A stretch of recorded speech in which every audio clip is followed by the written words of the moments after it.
It's November 16th, 1957, in Plainfield, Wisconsin.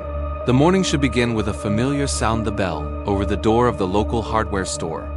It rings for farmers buying nails, hunters picking up rope, neighbors trading small talk. But today, the bell never rings.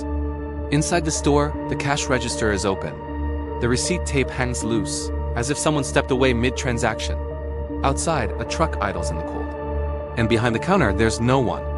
Within hours, deputies would follow a trail that led to a lonely farmhouse on the outskirts of town, a place the locals avoided, a place whispered about but rarely seen.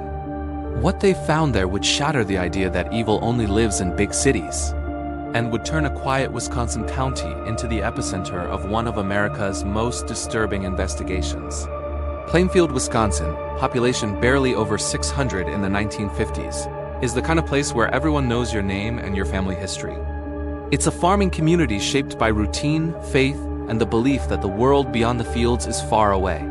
Into this world was born Edward Gein on August 27, 1906. Ed was the younger of two sons, raised under the iron will of his mother, Augusta Gein, a deeply religious woman who preached that the outside world was sinful and corrupt. She taught her boys that women were instruments of temptation, that morality was fragile, and that isolation was safety. Neighbors remembered Ed as shy, polite, almost childlike. He helped around town, babysat children, did odd jobs. He laughed easily. He spoke softly. No one suspected the thoughts he carried with him back to the farmhouse each night. When Augusta died in 1945, Ed was alone for the first time. He sealed off much of the house, preserving his mother's room like a shrine. And in the years that followed, something in Ed began to fracture. On December 8, 1954, Mary Hogan, a tavern owner in nearby Pine Grove, disappeared. Witnesses later recalled seeing Ed Gein in the bar that night. Blood was found near the bar. Hogan was never seen again. The case went cold. In a region where hunting accidents and disappearances weren't unheard of, suspicion drifted, then faded. Ed Gein remained just another face in town. Until 1957, Bernice Worden opened her hardware store that Saturday morning like she always did. 58 years old, reliable, a pillar of Plainfield. At approximately 9:30 a.m., a man entered the store. It was Ed Gein. Receipts later showed the last item sold that morning, a gallon of antifreeze signed out in Ed's name. What happened next unfolded in seconds. Investigators would later determine that Bernice was attacked inside her own store, overpowered before she could scream. By noon, her son Frank noticed something was wrong. The store was open, the register empty, his mother gone. Frank went straight to the sheriff. Sheriff Art Schley didn't hesitate.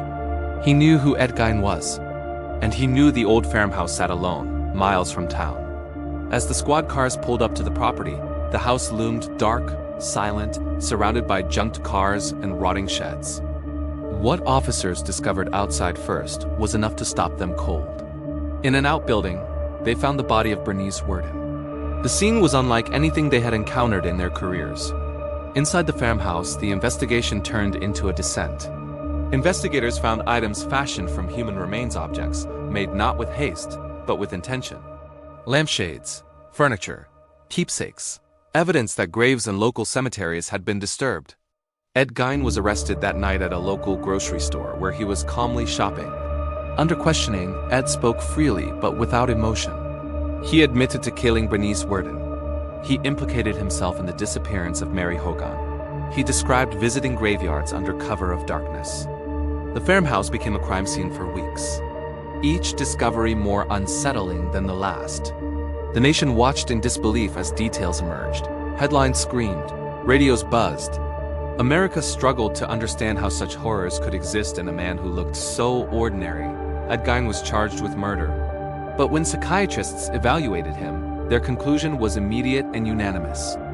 Ed was declared unfit to stand trial and committed to a state mental institution. Years passed. In 1968, doctors reassessed him. This time he was deemed competent. The trial was brief. The verdict paradoxical. Ed Gein was found guilty of the murder of Bernice Worden, but legally insane. He was remanded to a psychiatric institution where he would spend the rest of his life. There would be no traditional prison sentence. No release. The farmhouse was burned to the ground. Locals gathered to watch the flames, some in silence, others in relief. As if fire could cleanse what had happened there. Plainfield tried to move on, but Ed Gein's shadow didn't fade. His crimes inspired characters in films, books, and pop culture. Echoes of his name reshaped into fiction. Yet the real story remained more disturbing than any movie. On July 26, 1984, Ed Gein died of respiratory failure at the Mendota Mental Health Institute. He was 77 years old. Edward Gein didn't stalk crowded streets. He didn't chase notoriety. He lived quietly. He smiled politely. He blended in. And that may be the most unsettling part of all, because his story reminds us that evil doesn't always announce itself with chaos or fury. Sometimes it waits patiently behind a closed door down a dirt road, in a town where everyone feels safe. Plainfield learned that no place is too small, no life too ordinary, and no silence too quiet to hide the unimaginable. The bell over that hardware store door still rings today. But for those who remember, it echoes with a question that has no easy answer: how well do we really know the people around us?